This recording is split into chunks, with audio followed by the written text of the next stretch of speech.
Bad Mondays. By Handyman. Chapter 11. Taking Stock. Handy awoke in a cold sweat. He tossed and jumped off the bed, grabbing a small statuette of a tower off of a bedside drawer as he got to his feet. He looked all about him, eyes wide and darting. But there was no one there. He lit a candle and lifted it in its holder as he explored the room he was in.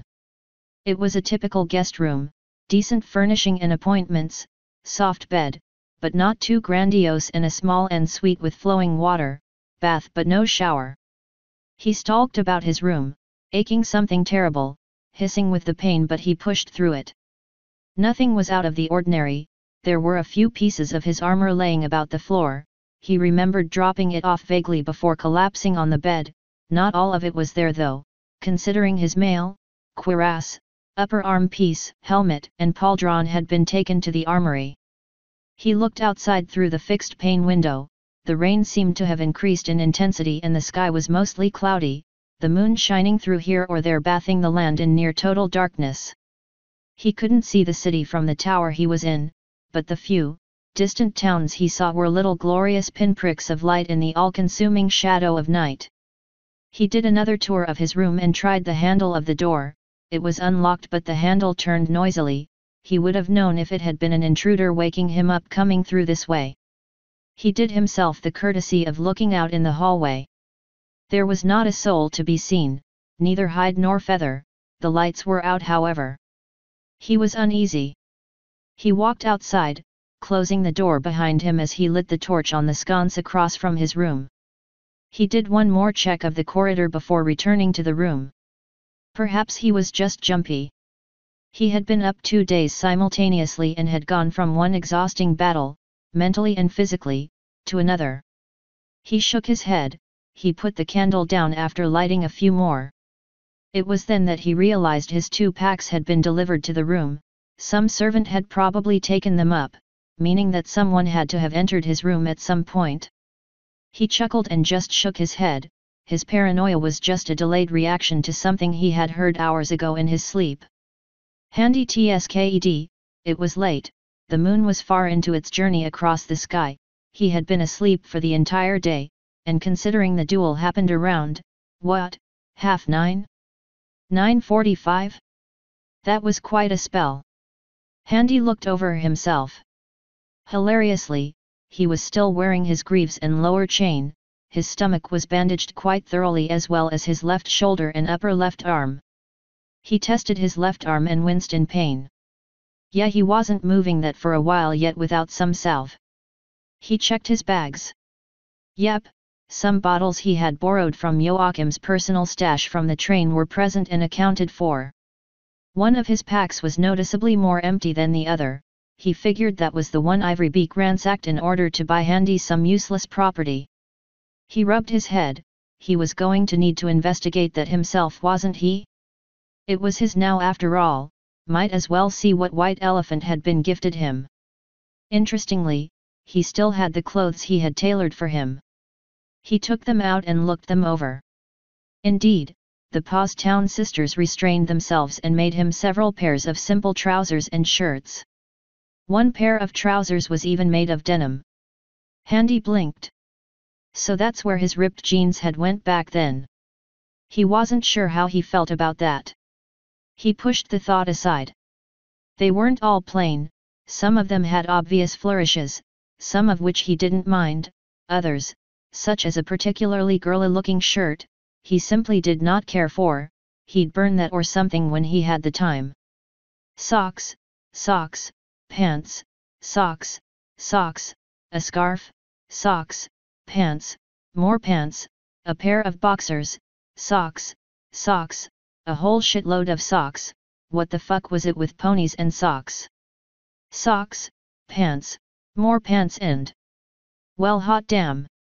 He pulled out a wrapped package hidden in the folds of clothes. Opening it, he had the pièce de la résistance.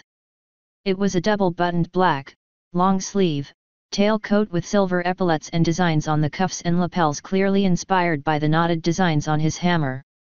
Looks like Heat Source wasn't the only one who took on an inspirational flourish, either that or they traded notes over coffee. He approved. It came with a white formal shirt with a red cravat, supposedly worn underneath the coat for when it wasn't buttoned up fully. The matching pair of trousers had red and silver lengths down the sides of each leg and came with a complimentary pair of shoes. Suddenly he felt bad about how he treated the two mares. There was clearly a lot of thought put into this. Ah well, it was in the past now, in the present? Handy realized he stank. He filled the bath as he checked himself in the mirror. Yep, a shave was needed, hair wasn't too bad, but he might as well take care of it again. He found his knives and rummaged below the sink for anything remotely resembling foam as he got to work. He made quick work of it and realized he had yet to brush his teeth in some time. That won't do.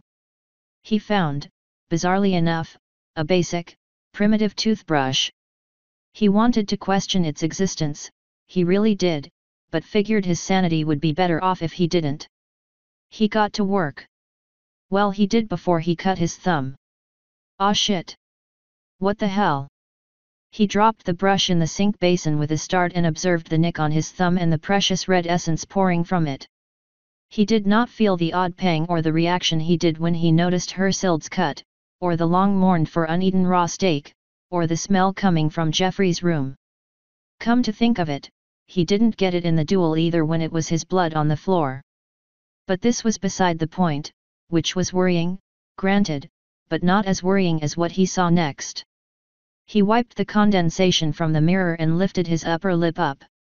Handy decided he'd leave his teeth alone after that. For at least a little while. No more smiling again. For anyone. Ever. He turned and prepared for the bath, trying to put the discovery out of his head, tearing the pendant from his neck and flinging it out of the ensuite and onto the bed. No free show for you, Fey Queen. Focusing his mind instead on how he did not consider who had used that toothbrush before him and ugh, wasn't that just disgusting? Yes, he should totally fixate on that and nothing else. The bath was awkward, the tub was just big enough for him, but it served its purpose. Better yet, it eased his aches and pains, which was badly needed around his midsection. It was lying there, trying to think of anything else other than his little problem that his thoughts went back to the duel. Particularly Shortbeak thanking him. What was that about? He considered the possibility that she threw the fight. She was gracious enough, after all, to let him catch his breath after having utterly destroyed him with that dive bomb. But why? Chivalry? Grandstanding, hoping to make the fight more interesting? Or did she hope to give him a chance so she could throw the fight while keeping her pride intact? Now that he thought about it, there were plenty of times she could have ended him, lethally and non-lethally in that fight, but she didn't. Then his thoughts went back to their confrontation in the kitchens. Perhaps his little jibe about her being under Jeffrey's pseudo-thumb had hit too close to home. Perhaps she wanted to lose so that she could be out from under his influence. But that had its own problems. If that was the case, why didn't she just throw in the towel in the duel with Johann before he even left the kingdom? He considered that, then considered what he heard about Jeffrey before he assumed the regency. He did turn the entire court against Johann. Perhaps she had fought for Jeffrey before thinking he was the more worthy prince? Handy did not like those thoughts. He felt cheated. Like he was pitted, she let him win. It wasn't his strength of arms but her restraint that told the battle. That hurt his pride. He had already been beating himself up over his flukes in earlier battles, but this was just insulting. He sat there, fuming for some time. He was hungry, but he didn't care, too busy being angry to eat, if it wasn't for that bastard Jeffrey. Wait. Oh shit, Joachim. Handy blurted as he tumbled out of the bath, face planting, grunting in pain as he hurriedly dried himself and throwing on some simple clothes before grabbing his hammer. He had hurried out of his room and down the halls. Several guards started at the sound of his wet feet slapping the cold stone floor. They relaxed after recognizing the hurrying human. He made it to the hallway where Joachim's room was located. He had 4 guards outside. Well, good to see the bird's paranoia was still active. It had better be, seeing as it was contagious enough for Handy to catch it. Handy was allowed passage by the guards as he barged into the prince's room. Only to find it was blaringly bright. Fucking hell, how many candles does one griffin need? Joker, I mean, my lord. Handy corrected as he skid to a halt, glancing back at the guards by the door. Joachim was wide awake with rings beneath his eyes, which is something to see on a bird. He was wearing a pair of half-rimmed, horned spectacles as he sat at a desk covered in piles of scrolls and stained in ink. He blinked at Handy in surprise a few times before dismissing the guards. I see you're awake, he said, chuckling. Have a good rest? He asked, putting down his quill. Handy relaxed as he looked around. Nope, Joachim sure wasn't dead. He walked over and checked his bathroom, then under his bed, his closet, and checked the window panes to make sure they weren't movable. Joachim raised an eyebrow quizzically at him. Something wrong? How long have I been asleep? A day. A day. Oh yeah, the knights had a good laugh out of that. Joachim said offhandedly, taking a drink from a cup. Handy frowned. You may have beat Shortbeak, but she took so much out of you, you had to take the entire day off to recover from the thrashing. You and I both know my exhaustion was from more than just the fight. Like that excuse is going to fly. Anyway, what's wrong? You barged into my room and now you are tearing the place apart. Oh sorry, just doing, you know, my job. Handy said. Or did you forget you just kicked your brother's egomaniacal arse off the throne? With my blood, sweat, and tears I might add. You were crying. No. It's just an expression, you know what I mean, smart arse. Handy chided. Joachim smiled. Fuck you, anyway, sorry, Jeffrey, that guy, think you might have met him, bit of a temper and a cruel streak. I am vaguely aware. Joachim said, completely deadpan, before letting out a yawn. And you're not worried about him trying to get back at you? Handy. Why do you think I have so many candles lit? The bird asked. The human looked around. I was wondering that myself, Handy admitted. Same reason I have been looking over my shoulder recently and jumping at the shadows. I think Jeffrey has some kind of sorcery on his side. Joachim said. Handy gave a slight nod. Trying not to think about what he saw the night before the duel, he'd rather not have more trouble getting back to sleep. Like when he had you pinned against a wall. I saw his hand seem to shimmer and glow. Handy said. Joachim nodded this time. I wouldn't put it past him to have some shadow come alive and take revenge on me in my sleep, defaulting the claim back to him once more. And the guards? Well, you were unavailable. Why for? I figured that was worth one. Handy. Joachim said. Handy just looked at him incredulously.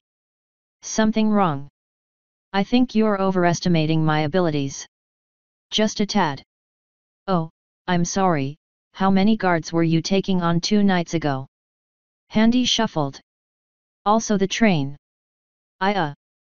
Was not my. Get over yourself, Handy, you defeated a royal knight in personal combat. Joachim said as he fumbled for something in his desk. Handy thought about sharing his suspicions that the fight was not entirely a fair one. Besides, such modesty is unbefitting of a knight. He tossed a scroll at Handy, who caught it in his good hand. What's this? Proof of notice, you are now Sir Handy of Skymount, Baron Haywatch. Joachim explained. Handy's mouth gaped. What? He said flatly. Can't have a member of the royal household own parts of the capital without a title. So I have an honorary title now. Yes, and no, it's technically a real one since it comes with an actual domain. One that's here, there, and everywhere. You get used to it. Joachim shrugged. Handy nodded. Another thing he needs to consider, well, honestly, he was already considering what he was going to do with his new properties. If he gets a fancy title to go with it, he's hardly going to go against it. Then he picked up on something Joachim said. Wait, what did you say before? about befitting a knight?" Handy asked. Joachim blinked in surprise. "Did you not hear Dad?" he said. Handy shook his head. "He basically knighted you on the spot, you were kneeling and everything." "Sure I was," Handy said, trying to process all of this. "So no, you still aren't getting paid until the end of the month." "Tight arse." Handy scowled. Joachim laughed mirthfully before taking off his spectacles, his face downcast. In all seriousness, Handy. "Thanks," he said. Handy waved a hand dismissively. "It's not like you wouldn't have found another way," he said. "No, I mean it. Think about it, Handy," Joachim insisted. "What would happen if I hadn't found you out there, that night outside the Everfree? I'd probably be having another bad morning that day. Or dead," he admitted internally. "No. What would have happened is I would have ended up in that mine, enslaved. I'd probably find my way out eventually, sure, but how long would that take if I didn't have you there to help me? How long would it have taken Ivorybeak to find me to bring me back home if you weren't in the Badlands? Coincidence? Maybe. But even so, if you hadn't been there, pointing Ivorybeak in the right way as soon as you did, I'd still be there, in Equestria, as a vagabond adventurer. Hell, I'd probably be in jail because of those sales ponies." Joachim swallowed. Dad-dee die, and Jeffrey would be king. And Allmaker knows what he'd do then. The two were silent for a while, before Handy broke the silence with a cough. "Well. Yeah. I guess. Happy to help? I am not entirely sure how to respond if I am totally honest with you, Joach," Handy admitted. Joachim just smiled. "Well, in any case, I have work to do." The bird indicated his stupendous workload. Handy glanced around at the multitude of candles. "I've been meaning to ask, you do realize? Fire hazard, yes, I know, I swear you're worse than Hersild," Joachim said, before catching himself, and another uncomfortable moment of silence fell upon them, as Handy sat down on a short clothes chest at the foot of the bed. "How is she doing anyway?" "Badly, but she's coping. Shortbeak is checking on her. Still won't speak about what Jeffrey was actually doing to her." "Did H? I don't think so. I hope not, but her wing is in a bad way," Joachim said, looking as if he was chewing on something sour. "They're not sure if she'll be able to fly again because of him. Speaking of the bastard, where is he?" "In his room, under house arrest." "House arrest?" Handy asked, almost growling. Joachim sighed. "Dad would rather not see any more of his family die before he passes. Don't think for a second I will hesitate once he does, though," Joachim said, his face like stone. Handy nodded in approval. "I suppose my concern was for nothing then," Handy said. "What are you working on?" "Unbucking the kingdom," Joachim replied. "I am not sure how one griffin can do this much damage in just a few months. If I sound impressed, it's because I am." "Wow." Joachim looked at the comically stacked piles of scrolls on his desk. "And I don't like our debt levels." "Well, that sounds alarmingly familiar." Nothing, just thinking about home is all. Anyway, I won't take up any more of your time then. I guess I'll just go back to my room." "You get some sleep." "But I have so much left to do." "You've got the rest of your life to play statesman. Literally, the country will still be no less fucked if its regent is on the verge of collapsing in the middle of court," Handy chided. Then his stomach growled at an alarming volume. Joachim laughed. "Take it you're hungry." "Famished. Is there anything in the kitchens yet?" "Unless you feel like vegetable broth, no. The kitchen stockpiles are gone. From what I gathered, Jeffrey ordered them dumped secretly." "Why?" "My guess? He wanted to weaken whoever it was that was going to fight for me by underfeeding them." "That's both drastic and pointless." "Yeah, well, he's hardly been thinking clearly since he was told the duel would go forward. Or maybe he just felt petty, I don't know. We're getting it restocked tomorrow. Good, I could eat a horse, Handy said. He caught himself and looked at the horrified look on Joachim's face. I mean, it's just an expression where I come from. Joachim's look hardened. I'd never actually, I could never, I wouldn't worry, keep digging, Handy, I can see China from here. Forget I said anything, it was just that. One time. Joachim's eyebrow rose. Oh? Are you sure about that? He said. Handy tapped his foot. Remember that conversation we had, when the train stopped? About some concerns I had. Yes. Joachim said. Handy smiled ruefully, exposing his teeth. I don't see. Oh. Joachim said, were they always that? No. Now you see my concern. But that shouldn't be possible. Neither is suddenly salivating at smelling spilt blood at 20 paces. He responded despondently. I'm concerned, Joachim. He confessed. Joachim didn't respond immediately. So, he began at length, is this going to be a problem? No. I don't think so. I'm going to try to withhold it, test it, it's why I was looking specifically for meat when I asked about the kitchens. See if just eating my meat bloody and raw can stop it before it becomes a problem. Handy said, clenching and unclenching his fist. Sides, I have the coin, mayhap I should see if I can import some of those potions Equestria gives to its night ponies if I am desperate. Handy said hopefully, studying the floor. Joachim looked at him for a moment before coming to a decision. I owe you, and I trust you. I'll leave you to deal with it. He said. Handy looked up. What? Think about it, you have just admitted to me you are a bloodthirsty creature who can literally smell other griffins' blood. If you weren't my friend, I'd call for the guards right this instant. Joachim admitted. Handy was stunned at his friend's change of attitude. The hard look he gave him was not the one of the friendly griffin he had met in that field on a Monday night. As it stands, griffins only think you might be some dread spectre. How do you think they'll react if it appears you actually are one? What do you think my duty would be as crown prince and regent? He shot. Handy considered the immensity of what Joachim was saying and reeled. He tried to say something. Joachim's gaze was unflinching. Handy sighed in defeat. I see your point, he admitted. Joachim's eyes narrowed. I'll ask it again then, now that you appreciate the severity of the issue. Is this going to be a problem? He asked. Handy shook his head. No. I'll deal with it. Trust me. Handy said resolutely, standing up.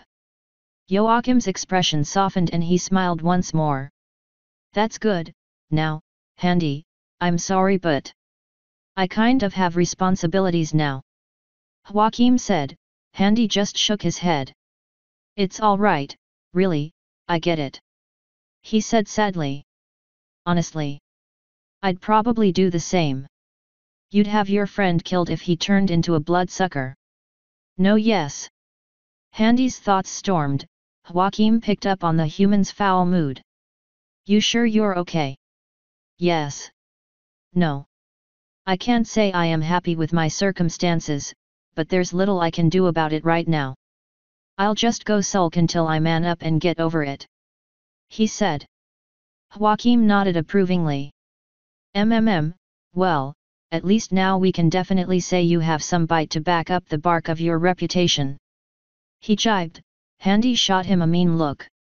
Kidding. Good night, Handy. Handy harumphed as he exited the room, ignoring the guards as he passed. He got rid of one concern, Joachim's safety, only to replace it with another. His thoughts were troubled as he made it back to his room. He'd need to go to sleep to clear his head, he'll deal with it all in the morning. He had been so lost in thought, he didn't notice the torch set on the wall across from his room had been put out. He put his hand on the door handle and turned. An explosion of sensation erupted in his midsection, his body stock still in shock as his hand slowly rose to grasp at the protruding blade from his stomach. His eyes came back into focus, a pair of large, brown eyes glaring back at him from the darkness of his room, full of hatred. He suddenly felt very weak as the dull roar of sensation refined itself into stabbing pain. His eyes adjusted and he made out the cruel features of the scrawny griffin before him. "Teach you for interfering, you bloody ape!" Geoffrey's voice said, its calm at odds with the rage on his face. Geoffrey stood there as the human fell to one knee, trying to process what had just happened to him. "He stabbed me," he thought, blinking rapidly. "Geoffrey just stabbed me, he's killed me." Geoffrey just smiled viciously as he saw the human weakening. He let go of the knife after hearing several shouts of alarm. Handy heard bells being rung, the castle coming alive with noise. Geoffrey looked up and mouthed some curse. "I'm going to die here." Handy realized, thinking of all the shit he had went through since he woke up that warm Monday morning when his life went tits up and bottomed out into madness. All his struggles, the pain, the terrors and suffering and anger, and now the prospect of acquiring some curse from a talking horse. And for what? To be stabbed while trying to get to his bed? Maybe it was the effect of the knife in his gut, maybe it was poisoned, maybe it was just happenstance. But whatever it was, Handy suddenly felt the rise of another sensation as all thoughts turned to anger and the red descended across his vision once more. "No," he thought suddenly. "I'm not going to die here. I thought I'd have more AUGH. Geoffrey screeched as the blade he had stuck in Handy's gut suddenly came down on his shoulder, and twisted. Blood spurted liberally before he reacted and swiped at the resurgent human with a claw, knocking him to the side. The griffin, in shock, pushed past the human into the hallway, clutching his bleeding shoulder. He turned to his right and left, hearing moving metal, the flutter of feathers, and knew his doom was upon him. He had to leave now. He scowled back down at the groaning human, who was bowed over on both knees. Geoffrey sneered as he flew off down the long hallway. Handy crawled, gripping his stomach, trying to stem the bleeding. His nostrils flared, his mind enraged but weakened. A scent reached him, a delicious one.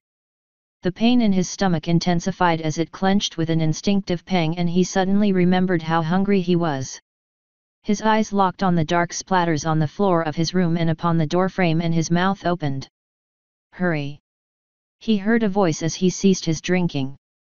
"Send help, the assassin has assaulted the human." He heard the clink of metal and the patter of paws and claws on stone. He shook his head, his body shaking as the effects of his actions rocked his form. He growled out a response as he noted two griffins stopping beside him. "Go, you fools! I'll live!" he had shouted. Slowly getting back to his feet, the guards had rushed off. He already knew they were going in the wrong direction, without even opening his eyes. He could smell it, even this far away, he could pinpoint it now. He had heard a wail and shout of despair from somewhere down the echoing hallways, sounded like Joachim. He wasn't anywhere near Geoffrey, which meant there was only one reason he should be screeching like that. Which could only mean one thing. He got to his feet and ran into the room to grab his cloak. Dash equals dash. He had promised, he fulfilled his side of the bargain. Sure, it was a rushed end, but it was the result that mattered, right? He had been enjoying it towards the end. The old fool made a worthy sacrifice, anything for the end goal. Immortality. Endless years with which to spend. All of it ruined when his brother turned up with that ridiculous creature. Oh no, he had worked too hard to get to where he was, he had sacrificed so much to get what he wanted. Sure, what he sacrificed wasn't necessarily his to give, but he took it anyway. It's what the voices in the mirror required, what they wanted in return for their promises. He had seen their power, he had seen the help it gave him when dealing with upstarts and dissenters. He believed it capable of fulfilling its end of the deal. But Johann put all that in jeopardy. He nearly despaired after Shortbeak lost. Short beak, yes, her, the fool, the scum, he would pay special attention to her when he was immortal? No no no no, he wouldn't kill her, that wouldn't be enough fun, how dare she fail? He'd take her wings apart, feather by feather, then slowly skin them to the meat and cook it while she bled there upon the rack. Yes. And then he'd get creative. He rushed out onto the battlements of the upper castle. He saw shadows against the skyline, the guard was already looking for him, expecting him to be flying away. No, he had considered this, there was a secret way down the mountain, he just needed to get to the secret stairway, accessible from the top of the castle. He had used it before for his less than reputable activities, it'll be his salvation tonight. The rain occluding the guard's vision. Fools had abandoned the roof to search from the sky on a night when that was all but futile. He was a bit concerned he'd leave a blood trail to follow, but he could worry about that later. Right now, freedom beckoned. The griffin had grinned manically to himself as he rushed across the battlements, careful to stick close to the wall. He smiled all the way into the human's waiting fist. Geoffrey started from the blow as the looming form of the human emerged from behind a turn in the battlements. What was he doing on his feet? Geoffrey scrambled, but the human fell upon him, pushing his head against the cold stone. Rain made the ground slick and he couldn't get a grip. Geoffrey muttered curses and his left claw began to glow. Right before the human's iron boot crushed it. Geoffrey let out a yelp of pain as the boot crushed down on his claw. He felt it breaking and he shed a few tears from the pain of it all. The human laid into the griffin with its fist, one arm noticeably slacker than the other as it gripped the griffin. The griffin struggled and summoned his sorcery with a few quick words and pushed against the human, confident it would be enough to overpower the creature. He swung out with its wings, only to feel a stabbing sensation in retaliation. The human jammed one of its knives in the joint where the wing met the griffin's torso and Geoffrey shrieked in shock, having never suffered such trauma before in his life. Geoffrey murmured under his breath. The human hefted the griffin up and slammed him against the battlements and pushed with his hand under Geoffrey's chin, forcing the griffin to lean back and look out over the long fall down the mountainside below. Geoffrey had never been so afraid in his life. One hand now useless flailed helplessly as his other tried tearing the human's arms away, one wing useless, the other in such an awkward position while he was jammed in the turret of the wall. He kicked out weakly with his rear paws, doing nothing to the human. "You're dead, boy," he heard the human say, in a conversational voice. He leaned to try to look at the human. He was nothing but a black shape against the dark, rainy sky. His cloak fluttering in the high winds. "Why?" he asked. "You were a prince, you were never going to have a hard life, why did you do it? Why did you do all this? Was it worth it? Was it worth what's happening to you now? Stop talking in the past sense. I am a royal prince of Gethrenia. You were once, I don't know what you are now, but scum between my hands." The human responded. "Why?" he demanded. "What would you know, scum? How dare you judge me? Why?" The human pressed, his grip on the griffin's throat tightening.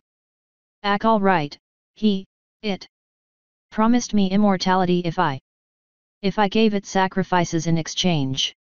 "What did?" Thunder rumbled overhead, the storm looked like it was deciding to take a turn for the worse. The voices. In the mirror. The shadow. "It promised me immortality if I gave it the suffering of a king," he said. The human's grip tightened harder. "What did you do?" The griffin struggled, its breath coming in haggard gasps. I was killing him," he admitted at last. "I was the one who was making him sick, making him waste away. I had learned some magic, I already knew alchemy, I concocted some potions which I fed him over time through his food, and then in the medicine the physicians gave him." The grip seemed to loosen and Geoffrey took in a few grateful breaths. "You killed your own father?" the human asked, his tone seemed curious. Then, slowly, like a vice tightening, Geoffrey found himself unable to breathe once more. "The king is dead." he asked in that same, calm, casual voice. Geoffrey could no longer breathe and was struggling harder against the human. "The king is dead," the human said at length. Geoffrey's eyes rolled back in his head, unable to think clearly. The human suddenly pulled the griffin into an embrace and Geoffrey convulsed as he felt a tearing pain in his neck. He tried to scream in horror and confusion as he felt his blood leave him in the quick gulps of the human who fed greedily, but found he could not, his mind now elsewhere as the teeth punctured the skin beneath his feathers. The human neither knew nor cared what the griffin was experiencing in his last moments, hoping only he was suffering in the end.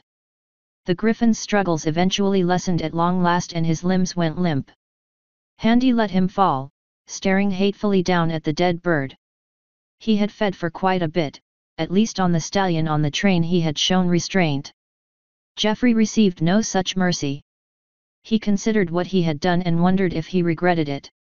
He then felt a familiar pain in his midsection and decided he did not. Still, it would not do to be sloppy. Geoffrey was dead the second the king died. Handy merely carried out the execution, but the method was inconvenient for him, even if it did slake the thirst and ease the pain he had caused. Physically at least. He pulled the knife out of the griffin's shoulder and went to work. He cut a long, gaping wound in the griffin's neck and let the knife stay on the bird as he hefted him over the battlements, to fall to the ground so far below. Long live the king! ===. The funeral was a long, somber affair.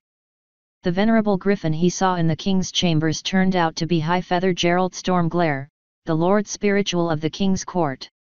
He oversaw the funeral procession and the final blessings of the dead king. It was a sight to see. The royal knights led king's carriage to and from the ceremony, which was open air outside the great temple. Banners fluttered from every available protrusion in the city, uniformly either black or the colors of the kingdom. The people had turned out in droves from the nearby counties for the spectacle to pay their respects to the dead king. Officially, he had passed away in his sleep, an unfortunate but long-expected outcome. No one mentioned anything about the slit throat. Handy did not partake in the procession. It was deemed inappropriate for a variety of reasons, not least of which because he stood out so much from the other knights. Handy actually agreed with the decision and instead decided to simply shadow Joachim around.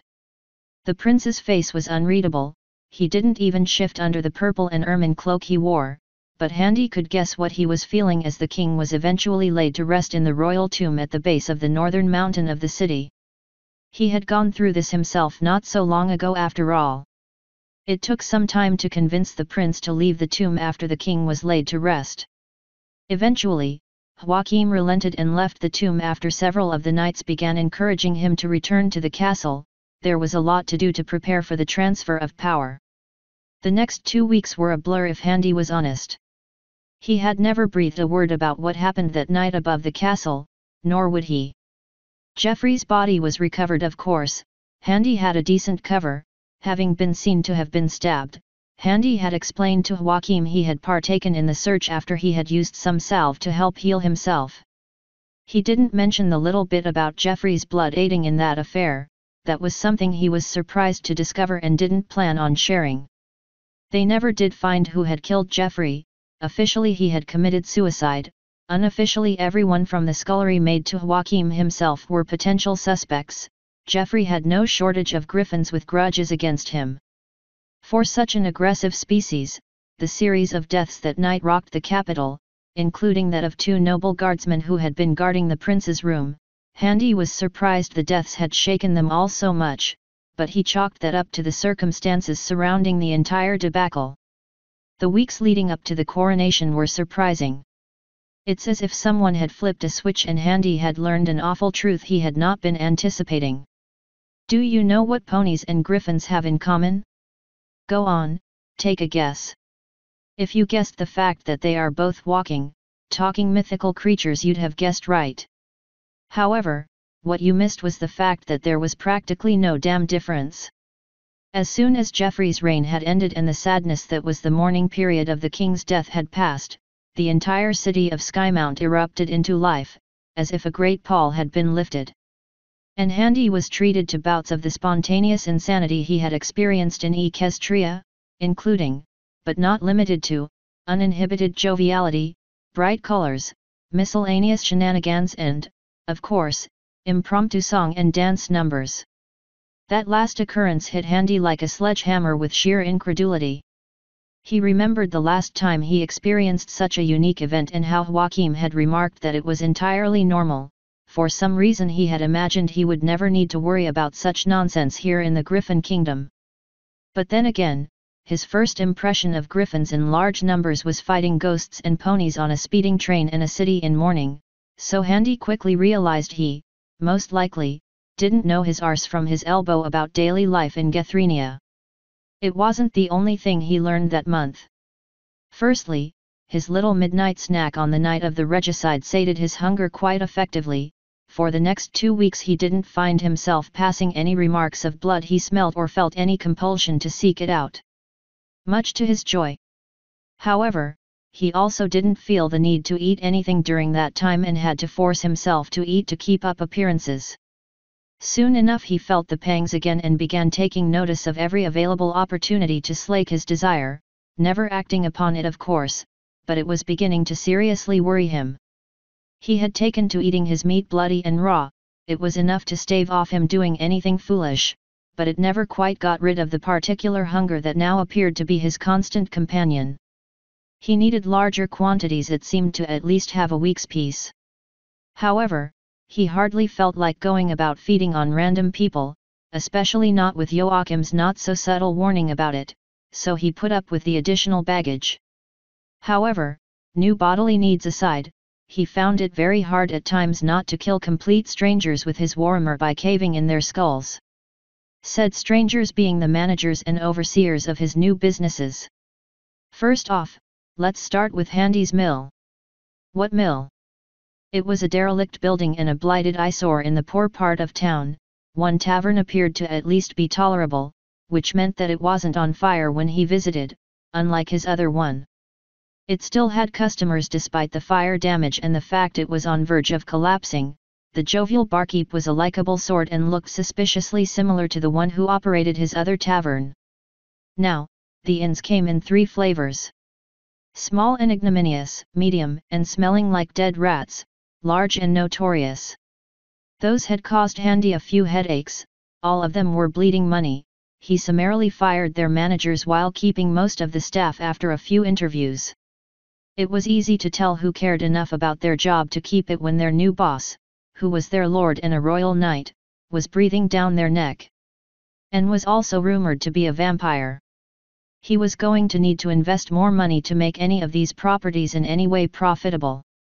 The blacksmith was a failing business, which he found odd, as the quality of his products were excellent. He found out soon enough, the blacksmith only had the best materials in his work and used them well, but rarely found any buyers. He had sat the bird down and discussed his business practices, eventually convincing him he'd need to focus on making more mundane metal craft, nails, tankards, wheel spokes, that sort of thing, in order to make any real money. The bird, understandably, protested initially, seeing his craft as an art form. Handy could appreciate that, but eventually got the bird to see sense. It also helped that Handy promised to commission him on occasion, having not been entirely pleased with the work of the blacksmiths in the castle. Sure, they had fixed his armor enough, but it was an ugly patch job which ruined his armor's aesthetic, and the steel used to repair his mail for some bizarre reason was brass in color. He'd give this guy a shot once he got tired of putting up with his current armor. The bakery did a fair trade and Handy was happy to leave well enough alone, the Griffin family doing a fine job by his reckoning. The brewery was actually in a sad state. It wasn't derelict but it had been struggling, its previous owner having gone deep into debt after having successive seasons of difficulty dealing with local farmers. Handy had at least a partial solution and planned on dedicating his farmland to growing hops and barley, as much as wheat would be good. Griffins ate bread and vegetables as an exception, not a rule. He sorted out some concerns with the managers on site regarding structural integrity and other shit Handy really couldn't care less about. The carpenter's workshop ended up being a large empty plot of land in the poor district. Handy elected to give Ivory Beak a right royal slap when he got back into the upper city. And that, dear friends, is when Handy arrives at the last stop on his tour, the Alchemist's Guild. Holy shit, what a mess! First off, the door handle came off when he tried opening the front door. There were burn marks in the most awkward of places, noticeably the roof, haphazard and hilariously fragile lab equipment strewn everywhere, frantic-looking scholarly griffins bickering over everything from the color of the sky to advanced theories of alchemical Hosamo hates it. When he had inquired about the guild before arriving, he was assured it was one of the finest seats of alchemical academia in the entirety of the Griffin Kingdom. If that was true, Handy truly pitied the other cities playing host to these mad birds. "Oh! Lord Handy!" a voice piped up. Handy looked around, not seeing the owner of the voice. "We were told you'd be dropping by sooner or later." He looked up. There was a middle-aged looking griffin head poking out of the ceiling. Its feathers were bright pink. Handy blinked. "Yes. Yes, thou were informed correctly, Mr. Featherbrain," he replied, smiling brightly. Handy smelled something burning. He blinked again. "Of course it is. Why art thee in the roof?" "Why wouldn't I be in the roof?" Featherbrain responded. Handy honestly had no answer to that. A griffin riding a unicycle, claws and wings outstretched with smoking vials tied to the ends of her primaries with strings and a volatile-looking beaker balanced on her grey beak passed by. "He failed his latest experiment," she said, her expression almost bored-looking. "Did not?" Featherbrain responded indignantly, harumphing. "'Tis merely a setback." Handy blinked. "So? Is everything well here?"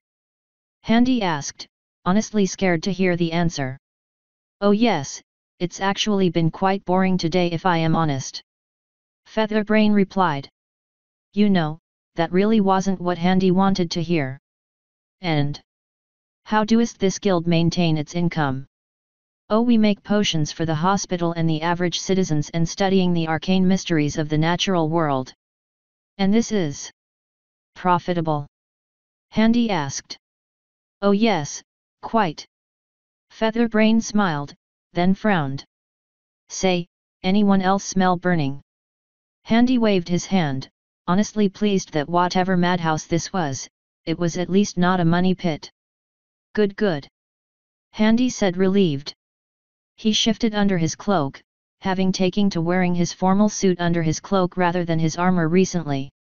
It was good to be out of it once in a while, at least until he can unfuck what the castle blacksmith did to the cuirass. "So what are the profits?" he asked. "I am entirely pleased to leave thee and thy fellows to thy studies, even assist so long as it does not prove to be a burden," he added. Featherbrain nodded vigorously. "Oh yes. Why, sales have picked up exponentially," he said excitedly. "Well now, that was good to hear. Maybe Handy can end the day on a happy note after all. Why, ever since we started the policy of selling 2 for the price of 1, we've seen sales skyrocket." "Okay, not bad, good tactic to draw in the punters. Then we figured, let's sell even more potions for the price of 1. "What? So then we did." "Oh no. Now we currently sell them a dozen for the price of 1. Business has never been better." "Oh God, no." Handy stammered. You. What?" "Oh yes," Featherbrain said, his head bopping about to a rhythm only he could hear. "So? You're telling me you have been selling expensive potions that take hours to brew up and prepare at a 1/12th of the price per bottle?" Handy said, anger slowly rising up within him. "Yes. We've never had more customers buy stock from us. Business is booming," the Griffin responded. Handy had to lean against the wall for support. "And how long has this been the guild's policy?" he asks, honestly terrified of the answer, now having a more full idea of what he was dealing with. Featherbrain screwed up his face, thinking. "Oh, about the better part of 2 years now. Strange, we seem to have been losing so much money we had to set the Guildhall up for sale. You'd think it'd be the opposite with all the business we're doing." Handy shook violently, an internal scream echoing through the cavernous halls of his soul. == Prince Johann was sitting in his study, going over the final matters of state, so that he could fix the damage Geoffrey had wrecked. The hardest parts were sorting out the grievances of the nobility, Duchess Stormcrown particularly, something to do about a dalliance with her daughter. However, by Joachim's reckoning it had occurred before Geoffrey had usurped his claim, and little Miss Stormcrown had a reputation that took all of his tact to sort out. However, it was nearly over. With one final stroke of his quill, every ludicrous legislation, every wrong righted, every T crossed and I dotted, he had officially fixed his broken kingdom. His Herculean task completed, he allowed himself an exasperated sigh as he slumped in his high-backed chair, enjoying the sound of the ticking clock. That's when Ivorybeak dumped more papers on his desk. "This month's budget, Highness," he said simply, with a happy smile. Johann cried inside. Resigning himself to his fate, he took over the next scroll and looked at it, regretting it immediately. Complete with the council's suggestions as well as requests fro. A voice thundered from some dark corner of the castle. Ivorybeak turned to the door. "Oh dear, does someone require my assistance?" he said. Joachim smiled. Heavy footsteps could be heard storming to the study door. 2 guards by the door stepped forward, preparing to open for the latest guest, who proceeded to beat them to the punch, flinging the doors open violently, plastering the guards against the back walls comically. "You and me need to have words," Handy shouted, hammer in hand. "Two in particular, smashy smashy." Joachim sighed and buried himself in his work, ignoring the 2 making a mess of his study. "Come here, I say. Face your fate like a bird of prey." This is most improper, Highness. Don't you pussy out of this. He's going to kill me. I'm going to kill him." "Handy, you can't kill Ivorybeak," Joachim said, almost bored. "Yes I can. I can kill lots of things. Watch." "What did I do? Spend my money will you? Buy me useless shit will you? But those prices were a steal. In this economy you usually can't afford things like that so cheaply. Did you ever investigate why? And no.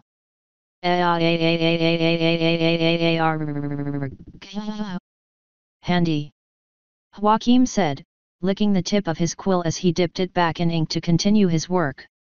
"Heinrich is our chancellor and not our steward for a reason." Highness." Ivorybeak sounded almost hurt. "No offense, Ivory, you're still an excellent minister and diplomat," Joachim said. Ivory preened, before yelping as Handy shouted triumphantly. Joachim didn't see, but he assumed the human got Ivory's tail. He sighed and opened another scroll. "Well, this was interesting. Hey Handy, how's your attitude towards ponies these days?" Right, glad to see you are listening," Joachim said, chuckling. "So, looks like in a month we'll be going to Canterlot. High King Alexander has requested my presence there as King of Gethrenia, which I will be by then." His voice barely audible over the sound of raw destruction going on before him. "Let go. Never. Please. Also asked I bring you specifically, funny I thought we sorted out the incident with the Equestrian Express," Joachim said, tapping his beak thoughtfully. A candelabra flying over his head and crashing on the balcony outside through the open doorway. He sighed. "Well, father did before he passed, that's the only reason I can think he's dragging me along. Gethrenia is the first stop from the border after all." He rolled up the scroll and looked up. His study was a goddamn battlefield.